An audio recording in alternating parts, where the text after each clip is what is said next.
Coach, bonjour. Bonjour. Alors tout d'abord un petit point sur l'effectif. Est-ce qu'il y a des cadres qui vont rentrer pour peut-être redynamiser un peu le Sporting qui est un peu au fond du trou? Bon, on va retrouver Christophe qui a purgé son match de suspension. Après, au niveau des blessés, Benji ne reviendra pas. Cheikh est suspendu. Voilà. Donc on va récupérer Issar qui était un petit peu blessé. Puis après le reste, c'est les blessures habituelles ou les suspendus. Charles Traoré qui est suspendu. Il y a Eronka qui avait des problèmes de dents de sagesse et qui revient. Alors, coach, on se souvient du discours que vous aviez eu après le match du côté du Paris FC. On a vu ce qui s'est passé de côté du Lyon-la-Duchère et notamment la fin du match. Question directe, est-ce que vous vous êtes posé la question de savoir si votre message passait encore totalement au sein du vestiaire? Mais je crois que si vous avez lu la presse locale, je crois que j'ai déjà répondu à cette question. Oui.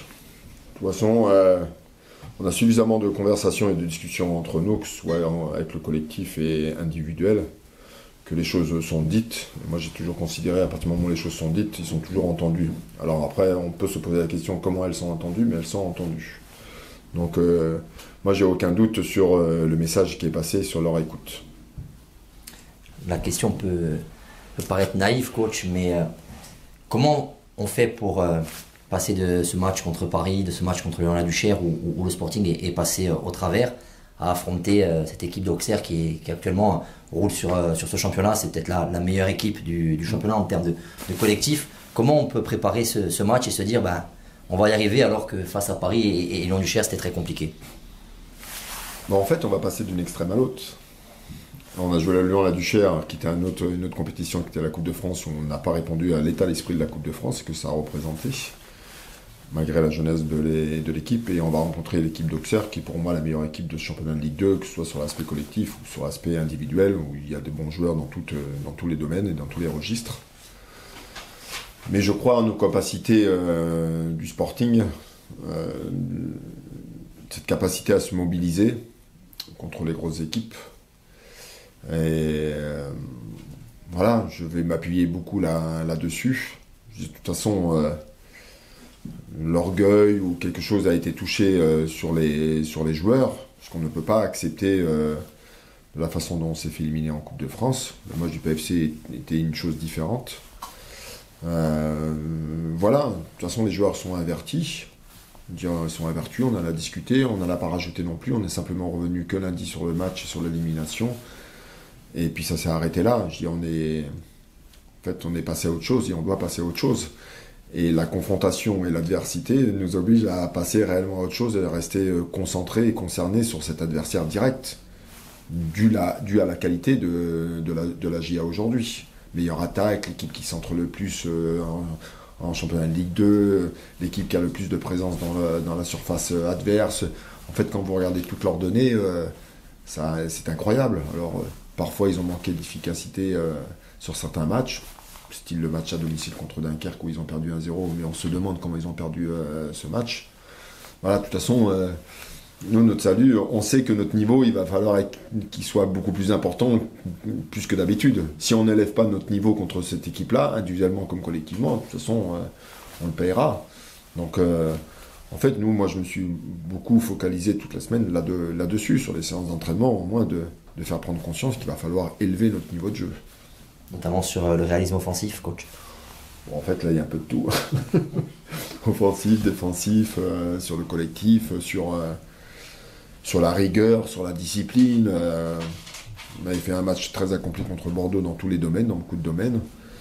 Je pense qu'il va falloir faire encore un match beaucoup plus accompli contre Auxerre pour pouvoir éventuellement penser le gagner. Vous parlez du match de Bordeaux, donc le niveau était élevé contre Bordeaux, il était moins contre Paris, Paris FC, il était encore moins contre Lyon-la-Duchère, mais en fait ce que l'on retrouve c'est un Sporting qui dès qu'il sort de Fouriane perd tous ses moyens. Perdre tous ses moyens, je vous trouve excessif, mais on ne répond pas effectivement aux exigences que ce que devrait être le Sporting à l'extérieur. Ça, c'est une évidence. Et la discussion, par exemple, d'avant-match du PFC, un des objectifs, c'était on n'a pas gagné le match à l'extérieur encore. Et c'était le moment d'aller chercher. Et effectivement, il y a une différence entre ce qu'on présente à domicile et à l'extérieur. Donc là, on reçoit. On va pas parler des matchs à l'extérieur, mais c'est une donnée qui est juste. L'expliquer, je pense que ce serait un peu long à l'expliquer. Je pense que c'est pas le moment de l'expliquer. Mais il y a une chose qui me semble, moi, très importante aujourd'hui, c'est que chacun d'entre nous et chaque individu doit prendre conscience, mais réellement prendre conscience des choses et des matchs à venir. Et tous les week-ends. Ouais. Désolé.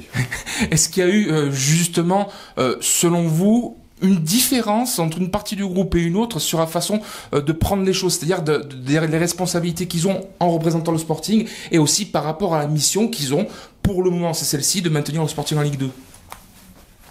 Vous êtes en train de reprendre la réponse que j'ai donnée au PFC dans votre question. Oui, mon ressenti, c'est que tout le monde n'est pas dans la même... je ne vais pas parler d'état d'esprit, parce que je pense qu'il y a une bonne volonté de vouloir faire les choses. Mais parfois, la bonne volonté ne suffit pas, en fait.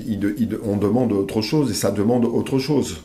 Les oppositions, le championnat, l'exigence demandent beaucoup plus sur la prise de conscience, beaucoup plus par rapport à l'adversaire, beaucoup plus par rapport à nous, beaucoup plus... et non la bonne volonté. Je veux dire, la bonne volonté...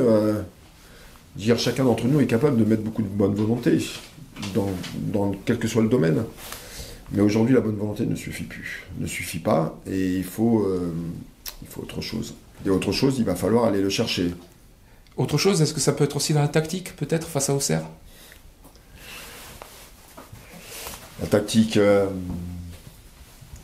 vaste sujet, mais vous savez, la tactique, ça comporte tellement de choses. La tactique, il y a une organisation de jeu, il y a des principes de jeu, défensifs, offensifs.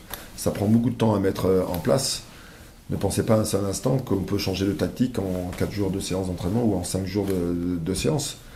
Les joueurs, il faut que vous sachiez que des joueurs, ils aiment bien avoir des repères.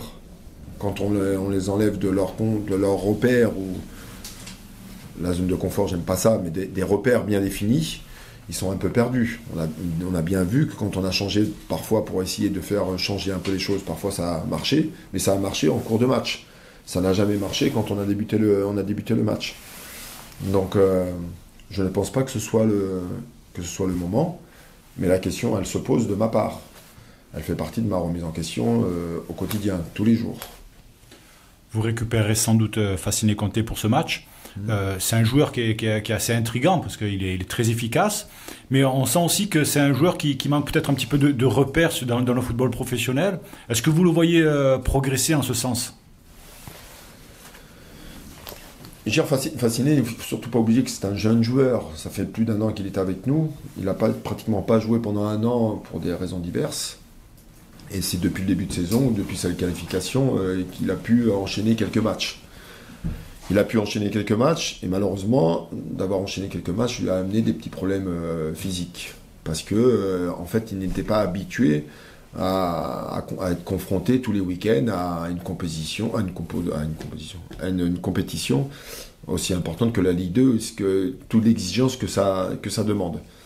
Après, lui, il faut qu'il assimile, et encore une fois, c'est un jeune joueur, la relation avec les autres, l'attente qu'il y a eu autour de lui, parce qu'il y a une attente importante, parce qu'il a été très efficace quand il a joué, il a amené de la fraîcheur, il nous a amené de la vitesse, et je pense que lui aussi, il faut qu'il assimile tout ça. On attend beaucoup de lui, peut-être trop de lui. Encore une fois, c'est un jeune joueur, et lui, il doit le ressentir. Il n'est pas bête. On voit bien que, puis l'opinion publique, vous, la presse, on en a beaucoup dit sur lui. Mais il fait que débuter sa carrière. Donc, en fait, ne pas lui trop mettre de pression, en fait, voilà. C'est ça notre objectif. Maintenant, on sait ce qu'il peut nous apporter, ce qu'il doit travailler. Je pense qu'il a besoin de travailler la relation avec les autres, sur l'aspect technique, tactique, sur les déplacements. Il a des choses à faire, mais en fait, ça fait partie de son cursus de progression. Et il est dans l'évaluation en ce moment. Pour continuer sur l'attaque, on sait qu'il y a aussi les cas Alfarella et Djoko. Y a-t-il une vraie différence entre ce que vous voyez à l'entraînement, dans tous les jours, et ce qu'ils produisent au final sur le terrain? Parce qu'on voit qu'ils ont beaucoup de mal et ils ont beaucoup de frustration au final parce qu'ils n'arrivent pas à marquer. Est-ce qu'il y a un vrai gap entre ce que vous voyez à l'entraînement et sur le terrain? Capit ne sera pas opérationnel avec nous ce week-end parce qu'il est blessé. Il n'est pas opérationnel en fait.